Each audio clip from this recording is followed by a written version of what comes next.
behalf of Acharya Shiksha Mandir Trichy, I welcome you all to Acharya's Vaibhava 2023.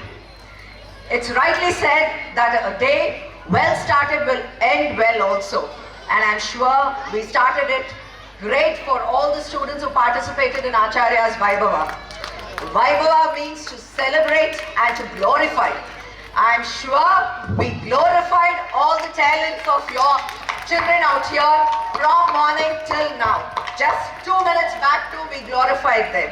Yes, we at Acharya help the young generation to discover this passion through such interesting activities like Vaibhava. We strongly believe that every child has a talent and it is proved. Skills are what is required in today's world. And I'm sure every child has that skill. எங்கள் வைபவா நிகழ்வில் பங்கேற்பதன் மூலம் உங்கள் செல்ல பிள்ளைகளின் பேச்சாற்றல் பெருகும், துணிச்சல் துளிர்விடும், தன்னம்பிக்கை தாராளமாய் வெளிப்படும், என்னால் முடியும் என்ற சுய சிந்தனை சிறகடிக்கும். இதுக்கெல்லாம் காரணம் யாரு? உலக நாயகன்னு கூப்பிட்டீங்கல்ல? Please, I request our MDG on stage to give a few words. Happy evening. Love you so much. So happy and excited to be with the children on a Sunday. நான் ஒழுங்காக ஸ்கூலுக்கு போகல, ஒழுங்காக படிக்கலை அப்படின்றதுக்கோசம் ஆண்டவன் எனக்கு தண்டனை கொடுத்துருக்காரு. சாட்டர்டே சண்டே ஆனாலும் எனக்கு ஸ்கூலுக்கு போகணும் நிலைமைக்கு ஆகிட்டு. புரியுதா? நல்லபடியாக படிச்சிருந்து நல்லபடியாக ஸ்கூல் அட்டன் பண்ணியிருந்தாக்கா பாருங்கள், இத்தனை வயசு ஆனதுக்கப்புறம் ஸ்கூலுக்கு போகிற மாதிரி ஒரு சூழ்நிலை இருக்குது. அது சண்டே ஆனால் கூட ஸ்கூலில் இருக்கணும். I'm enjoying what I'm doing. God's blessing that my life purpose is in empowering young minds and enriching their lives. So, இன்னைக்கு நிறைய டேலண்ட் எக்ஸிபிஷன் நடந்திருக்கு. அந்த டேலண்டோட எக்ஸ்பிரஷனை பார்த்து அவங்களுக்கு ஏதோ ஒரு ப்ரைஸ் கொடுப்பாங்க. பர்டிகுலராக நான் எப்பயுமே பேசும்போது பேப்பர் வச்சுக்க மாட்டேன், ஃபஸ்ட்டெல்லாம் வச்சு நோட் எடுத்து வந்திருக்கேன். ஏன்னா என்னென்ன காம்படிஷன் நடந்து எனக்கு தெரியணும். அப்போ அந்த காம்படிஷனில் கலந்துக்கிட்ட அந்த பசங்கிட்ட ஏதோ ஒரு டேலண்ட், ஏதோ ஒரு விஷயம் இருக்கும்ல. அது ஒரு ஃபேன்சி ட்ரெஸ்ஸாக இருக்கலாம், ஒரு சோலோ டான்ஸாக இருக்கலாம், ஒரு ரேம்ப் வாக்காக இருக்கலாம். இது எல்லாத்தையுமே இந்த fancy dress, solo dance, ramp walk அந்த பசங்களுக்கு என்னடா இருக்குன்னு பார்த்தீங்கன்னாக்கா, அந்த குழந்தைங்களுக்கு பாடிலி கைனசெட்டிக் இன்டெலிஜென்ஸ், அவங்க உடம்ப வச்சு ஆக்கப்பூர்வமாக ஒரு அற்புதமான ஒரு வெளிப்பாட்டை கொண்டு வர ஒரு அறிவு ஆற்றல். அந்த அறிவு ஆற்றலை அவங்களோட ஆளுமையாகவும் அவங்களோட அதிவிசேஷ செயல்திறனாக மாற்றும் போது ஒரு டெண்டுல்கர் கிடைப்பாரு, ஒரு டோனி கிடைப்பாரு, ஒரு மைக்கேல் ஜாக்சன் கிடைப்பாரு. அவ்வளோதான். பாடியிலே கிடைச்சிருக்கு. என் உடம்ப வச்சு நான் எதனா செய்ய முடியும்னு அந்த காட்டுற விஷயம்தான். அது ஒரு டான்ஸராக இருக்கலாம், இல்லை நாங்கள் சொல்ற மாதிரி உலக நாயகன் ஆக்டராக இருக்கலாம், சிவாஜி கணேசன். எல்லாருக்குமே அவங்களோட ஆளுமையை, அவங்க ஆற்றலை வெளிப்படுத்துற விதம் அவங்களோட அறிவு தான். அந்த அறிவை நம்பினா போதும், வாழ்க்கையில ஜெயிச்சிடலாம். இன்னைக்கு டான்ஸ் ஆடுறது ஒரு அறிவுன்னு நம்ம பார்க்க கத்துக்கணும். இந்த டான்ஸ் பண்ணாங்கள பசங்க, அது பாடிலி கைனசெட்டிக் இன்டெலிஜென்ஸ் அறிவு. இப்ப இந்த அறிவை பார்க்க தெரிஞ்சதுனாக்கா இந்த அறிவு என்னடா யூஸ் ஆகும் அப்படின்னு புரிஞ்சுக்கணும். இன்னைக்கு நிறைய காம்படிஷன் பசங்க ஆர்ட் அண்ட் கிராஃப்ட் பண்ணிருப்பாங்க, கலரிங் பண்ணிருப்பாங்க, டிராயிங் பண்ணிருப்பாங்க, சின்ன சின்ன கொலாஜ் பண்ணிருப்பாங்க, ஒரு பொக்கே ரெடி பண்ணிருப்பாங்க. இந்த மாதிரி விஷயங்கள்ல டேலண்ட் உள்ள பசங்க கலரை வச்சுக்கிட்டு, ஷேப்பை வச்சுக்கிட்டு ஆர்டிஸ்டிக் ஒர்க் பண்ற அந்த பசங்களுக்கு ஒரு கிரியேட்டிவ் இன்டெலிஜென்ஸ் இருக்கும். அந்த இன்டெலிஜென்ஸ் பேர் என்னடா கேட்டாக்கா visual spatial intelligence. Visual spatial intelligence. இன்னைக்கு அவதார் படம் பார்க்குறோம், $1 பில்லியன் எடுத்தாடுறோம். அதுக்கு பின்னாடி யார் இருக்கானாக்கா விஷுவல் ஸ்பேஷியல் இன்டெலிஜென்ஸ் இருக்கிற கிராஃபிக் டிசைனர்ஸ், அதுல ஒர்க் பண்றவங்க எல்லாருமே யாரு? விஷுவல் ஸ்பேஷியல் இன்டெலிஜென்ஸ் உள்ள ஆட்கள். இப்போ கேமரா பிடிச்சிட்டு இருக்காரு, அவரும் விஷுவல் ஸ்பேஷியல் இன்டெலிஜென்ஸ் உள்ள ஆள் தான். ஒரு ஆர்கிடெக்ட் இருக்காரு, அவரும் விஷுவல் ஸ்பேஷியல் இன்டெலிஜென்ஸ் உள்ள ஆள் தான். ஒரு கிராஃபிக் டிசைனர் இருக்கு, அவரும் விஷுவல் ஸ்பேஷியல் இன்டெலிஜென்ஸ் உள்ள ஆள் தான். ஸோ விஷுவல் ஸ்பேஷியல் இன்டெலிஜென்ஸ் நம்ம குழந்தைக்கு இன்னைக்கு இருக்கு. அந்த படம் வரையுது, கலரிங் பண்ணுது, அது ஒரு ஆர்ட் அண்ட் கிராஃப்ட் ஒர்க் பண்ணுதுன்னு அப்படி பார்க்காம இது விஷுவல் ஸ்பேஷியல் இன்டெலிஜென்ஸ் இருக்கு என் குழந்தைக்கு அப்படின்னு அதை கவனிச்சு அதை எப்படி அந்த குழந்தையோட ஆற்றலா மாத்துறது, அது அவங்களோட ஆளுமையை எப்படி மாத்துறது, அது அவங்களோட அதிவிசேஷ செயல்திறனை எப்படி மாத்துறதுன்னு நம்ம யோசிக்கணும். இதுதான் கல்வி, இந்த காலத்துல தேவைப்படுற கல்வி. ஏன் சொல்றேன்னா, இன்னைக்கு ஒரு குழந்தை news reading competition, spell bee competition வருது. அந்த குழந்தைக்கு என்னடா இருக்குன்னு கவனிக்கணும். Linguistic intelligence. அந்த லிங்குஸ்டிக் இன்டெலிஜென்ஸ் வச்சு என்ன பண்ண முடியும்? அதை ஒரு ஆளுமையா மாற்ற முடியும். Word smart. கவிஞர் கண்ணதாசன், கவிஞர் வைரமுத்து, யாரும் எடுத்துக்கலாம். நான் முத்துக்குமார் எத்தனையோ பேர் அவங்க பாட்டெல்லாம் கேட்டு சந்தோஷப்படுறோம். அவங்க யூஸ் பண்ற எல்லா வார்த்தையும் உனக்கும் எனக்கும் தெரிஞ்ச வார்த்தை தான். உங்களுக்கு எனக்கு தெரிஞ்ச வார்த்தை யூஸ் பண்ணி தான் அவங்க கவிஞர் வராங்க. அப்படின்னா என்ன அர்த்தம்? அந்த நாலேஜ் நமக்கு இருக்கு, அந்த வார்த்தையோட நாலேஜ் எனக்கு இருக்கு. ஆனா அந்த நாலேஜ ஒரு பாயிண்டா மாத்தி ஒரு கவிஞா பண்றதுக்கு ஒரு எபிலிட்டி வேணும், ஒரு டேலண்ட் வேணும், ஒரு ஸ்கில் வேணும். அதை வளர்த்துக்கிட்டாக்கா அடுத்த லெவல் அங்க போக முடியும். அதுதான் இன்டெலிஜென்ஸ். இப்ப இது ஏன் உங்களுக்கு புரியுற மாதிரி நான் சொல்றேன்னாக்கா, இந்த லிங்குஸ்டிக் இன்டெலிஜென்ஸ் உள்ள பசங்களா இருக்கலாம், இல்ல விஷுவல் ஸ்பெஷல் இன்டெலிஜென்ஸ் பசங்களா இருக்கலாம், இல்ல பாலிக் கினெஸ்தெடிக் பசங்களா இருக்கலாம். இன்னைக்கு எத்தனையோ பசங்க இன்னைக்கு கப்பு வாங்க போறாங்க. இது நாளைக்கு என்ன சார் பண்ணும்? இது எனக்கு பொழப்ப கொடுக்குமா? மீட்டர் ஓடுமா? எனக்கு பைசா சம்பாதிக்க முடியுமா? இதை வச்சுக்கிட்டு நான் யோசிக்கிறேன். நிறைய அப்பா அம்மாவுக்கு நான் ஒண்ணு அழகா தெளிவா சொல்ல புரிகிற மாதிரி சொல்றேன். லோ இன்கம் ஸ்கில் அப்படின்னு ஒண்ணு இருக்கு. இப்ப இன்னைக்கு யாரா டைப் ரைட்டிங் கிளாஸுக்கு போனானாக்கா அவனை பார்த்து சிரிப்பாங்க. இந்த காலத்துல யாரா டைப் ரைட்டிங் கிளாஸ் போவா? கம்ப்யூட்டர் கிளாஸ் போடான்னு. கம்ப்யூட்டர் கிளாஸ் டைப் ரைட்டிங் கிளாஸ்க்கு தான் வித்தியாசம். Type writing is low income skill, computer is high income skill. இது புரியுதா? லோ இன்கம் ஸ்கில்னு ஒண்ணு இருக்கு, ஹை இன்கம் ஸ்கில்னு ஒண்ணு இருக்கு. புரியுதுங்களா? ஆனா ஆண்டவன் கொடுத்த இன்டெலிஜென்ஸ் அதுதான். நீ வளர்த்துக்கிற ஸ்கில், அந்த இன்டெலிஜென்ஸ் வச்சு நீ என்ன வளர்க்க போற? எதை நோக்கி போக போற? லோ இன்கம் ஸ்கில்ல வச்சு வாழ்க்கை நடத்த போறியா? ஹை இன்கம் ஸ்கில்ல வச்சு வாழ்க்கை நடத்த போறியா? அறிவு ஆற்றல் ஆண்டவன் கொடுத்தாச்சு. அது நான் கொடுக்க முடியாது. இருக்கிறதா வெளிப்படுத்தலாம், அதை மேல் மேல கொண்டு வரலாம், அதை ஆக்கப்பூர்வமா கொண்டு வரதுக்கான களத்தை உருவாக்கலாம், அந்த எக்கோ சிஸ்டத்தை உருவாக்கலாம். அதுதான் ஆச்சாரிய மல்டிபிள் இன்டெலிஜென்ஸ் பேர்ல ஆச்சாரிய ஸ்கூலிங் கரிக்குலம் புக்ஸ் எல்லாமே எதுக்கு நோக்கி இருக்கு? அறிவு ஆற்றல் ஆளுமை அசாதாரண துணிவு அதிவிசேஷ செயல்கள் இதை நோக்கி கொண்டு போறதுக்கான காரணம் என்னன்னாக்கா, அவங்களோட டேலண்ட அவங்க எக்ஸ்பிரஸ் பண்ணும்போது அதை அடுத்த லெவலுக்கு கொண்டு போறதுக்கான ஏற்பாடு பண்ணும்போது நம்ம அம்மாவா அப்பாவா அதை கவனிக்கணும். இந்த டேலண்ட் என் குழந்தைய நாளைக்கு ஒரு பர்சனா மாத்த போது, ஒரு பர்சனாலிட்டியா மாத்த போது. பர்சனாலிட்டிக்கு டெபினிஷன் நான் கொடுக்குற டெபினிஷன் கேளுங்க. Personal ability. அது நீங்க டான்ஸ் பண்ணாங்க, டிராயிங் பண்ணாங்க, நல்லா செல்ஃபில காம்படிஷன் வந்தாங்க, நல்ல நியூஸ் ரீட் பண்ணாங்க, அதெல்லாம் அவங்களோட பர்சனல் எபிலிட்டி. அந்த பர்சனல் எபிலிட்டி பர்சனாலிட்டி, அந்த எபிலிட்டி தான் ஸ்கில். அது லோ இன்கம் ஸ்கில்லா ஹை இன்கம் ஸ்கில்லா நீங்க பாருங்க. அது எப்படி வளர்த்துட்டு நீங்க யோசிங்க. பர்சனல் எபிலிட்டி தான் பர்சனாலிட்டி. அது ஒரு லெவல். இப்போ ஒரு பாட்டு கேட்கிறோம், அந்த பாட்டை தான் இப்ப எஸ்பிபி மாதிரி நம்மளும் கேட்டு பாடலாம்.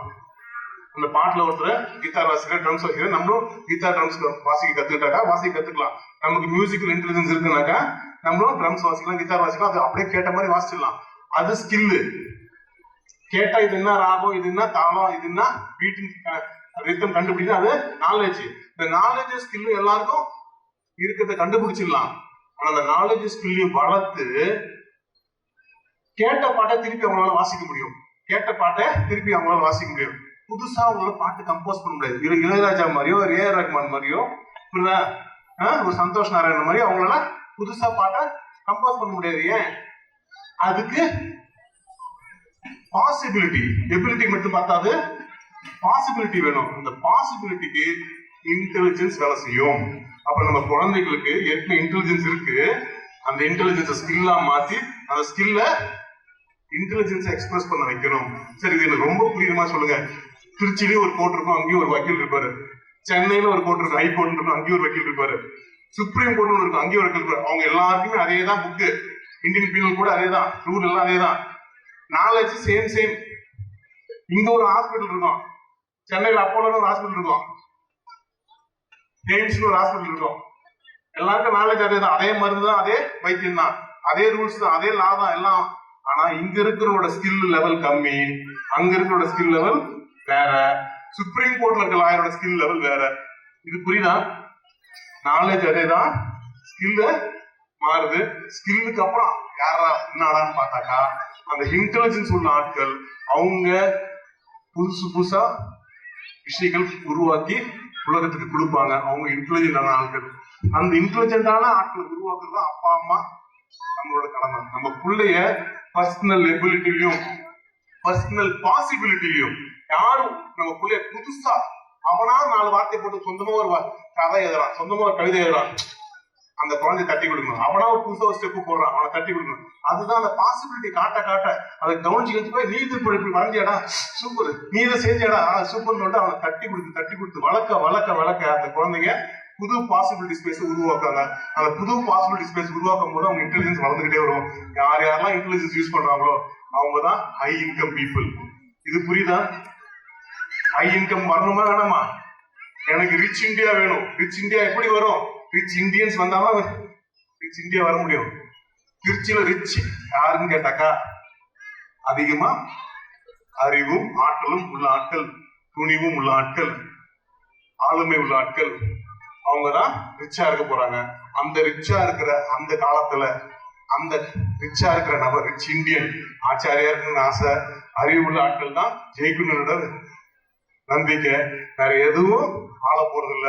அறிவு தான் ஆள போகுது, அறிவு தான் ஆளுமைய காட்ட போகுது. அதுதான் அதிவிசேஷமா கொண்டாடப்பட போகுது. ஆர்டிபிஷியல் இன்டெலிஜென்ஸ் உலகத்துல இருக்க எல்லா வேலையும் தூக்கி சாப்பிடுறோம். நாளைக்கு டிரைவர் வேலைக்கு ஆள் தேவைப்படாது. டிரைவிங்க்கு கம்ப்யூட்டர் ஆர்டிபிஷியல் டிரைவிங் பண்ணணும். சமையல் வேலைக்கு ஆள் தேவைப்படாது, ஆட்டோமேட்டிக்கா சமையல் நடக்கும். நிறைய வேலைகள் கம்ப்யூட்டரும் ஆர்டிபிஷியல் ரோபோட்டும் தூக்கிக்கும். அப்ப நம்ம குழந்தைங்களுக்கு 20 வருஷம் கழிச்சு என்னடா உலகத்துல வேலை இருக்க போதுனாக்கா இப்ப இருக்க skill high intelligence skill low intelligence ஸ்கில்லா மாறிடும். அது இது அவுடேட்டட் ஆயிடும். இப்ப நம்ம கொடுக்குற ஒரு காலத்துல இங்கிலீஷ்ல பேசினா போதும், பெரிய ஆள் ஆயிடுவோம். இங்கிலீஷ்ல பேசினா வச்சுக்கிட்டு ஆஹா ஒப்போன்னுவாங்க. இங்கிலீஷ் பேசுறது ஒரு மேட்டரே கிடையாது. ஏன்? அது ஒரு ஹோட்டல்ல போயிட்டு சர்வர் கூட நல்லா இங்கிலீஷ் பேசுறான், புரியுங்களா? அந்த லோ இன்கம் ஸ்கில் அது. இங்கிலீஷ் நாலேஜ், இங்கிலீஷ் கான்வர்சேஷன் வந்து ஹை இன்கம் ஸ்கில் கிடையாது, புரியுதுங்களா? அதனால லோ இன்கம் ஸ்கில். இப்ப ஹை இன்கம் ஸ்கில் என்னன்னு நீங்க யோசிங்க. அதை பத்தி உங்க குழந்தைகளுக்கு இன்னும் அறிவு இருக்குன்னு பாருங்க. அதை எப்படி வளர்க்கலாம்னு கண்டுபிடிங்க. இதுக்கு ஹெல்ப் பண்றதா நாங்க இருக்கோம் ஆச்சாரியால. இந்த பசங்க இந்த டேலண்ட் காட்டுறதுக்கு கொண்டு வந்த எல்லா ஸ்கூல் பெற்றோர்களுக்கும் என்னோட வாழ்த்துக்கள், சந்தோஷம். மேடம் பிரின்சிபல் சொன்ன மாதிரி, அங்கோஷா சொன்ன மாதிரி இந்த வைபவா ஃபர்ஸ்ட் இயர் நல்ல சப்போர்ட் கொடுத்துருக்கீங்க. Thank you thank you thank you so much. யூஸ்வலா நம்ம ஸ்கூல்ல இந்த மாதிரி கலா உற்சவ வைபவம் நடந்தாக்கா 5000 பேர், 10,000 பேர், 20,000 பேர், 40,000 பேர் வந்துடுவாங்க. டிராபிக் ஜாம் அந்த மாதிரி நம்ம ப்ரோக்ராமே பண்ணுவோம். ஸோ இந்த ஃபர்ஸ்ட் ஈவெண்ட் ஒரு நல்ல ஈவெண்ட், சந்தோஷமா பண்ணியிருக்கோம். Thanks to each and every one who came here. Thanks to all the judges. Thanks to our Jenny ma'am and Rani ma'am, and most importantly thanks to all the ammas and appas who taken effort to come forward. அம்மா அப்பா கூட இருந்து பசங்களை வளர்க்குற அந்த hand hold பண்ணி வளர்க்குற அந்த குழந்தைங்க ஜெயிச்சிருவாங்க, சத்தியமா ஜெயிச்சிருவாங்க. இந்தியன்ஸ் உலகம் ஃபுல்லா ஜெயிக்கிறாங்க. இந்தியன்ஸ்லாம் மேல போறாங்க. இந்தியன் எஜுகேஷன் கிடையாது. இந்தியன் எஜுகேஷனல் பேக்ரவுண்ட்ல பேக் போனா நிக்கிறது அம்மா அப்பா தான், வேற யாருமே கிடையாது. டெண்டுல்கருக்கு அம்மா அப்பா தான், புரியுதா? தோனிக்கிட்டு அப்பா அப்பா தான், விஸ்வநாதனுக்கு அம்மா அப்பா தான். அம்மா அப்பா ஹெல்ப் பண்ணாதான், அம்மா அப்பா ஹேண்ட் ஓவர் பண்ணாதான் அந்த குழந்தை ஜெயிக்க முடியும், சூப்பரா ஜெயிக்க முடியும். அந்த மாதிரி நாளைக்கு உலகம் போற்ற பர்சனாலிட்டி உருவாக்கக்கூடிய உங்க குழந்தைய மாபெரும் சபைதனில் உங்க குழந்தை நடந்து வரும்போது நல்ல மாலைகள் விழ வேண்டும். அதுக்கான அஸ்திவாரம் இன்னைக்கு வாங்குற அந்த prize. Thank you, love you, love you, love you so much.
world-class education.